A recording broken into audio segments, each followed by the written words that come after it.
I've been often asked, what should I use, a face wash or a cleanser to cleanse my face?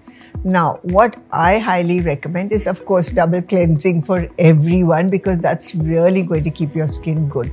So what do? Is you first remove the makeup and dirt and the pollution and dirt. Even if you don't use makeup, we have oil, we have the, dust and dirt and the whole grime. First you remove it with a cleanser.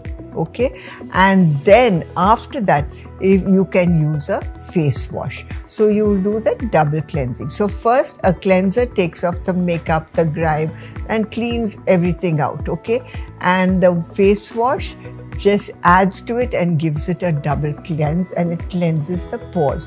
Now in the morning you can use a face wash. You don't need to use a cleanser.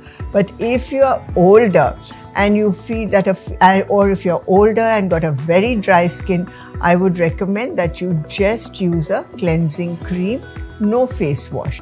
If you've got a combination skin, and if you've got oily skin, then please just go for a face wash. But cleanse first. You can cleanse with a cleanser or cleansing milk and then use a face wash.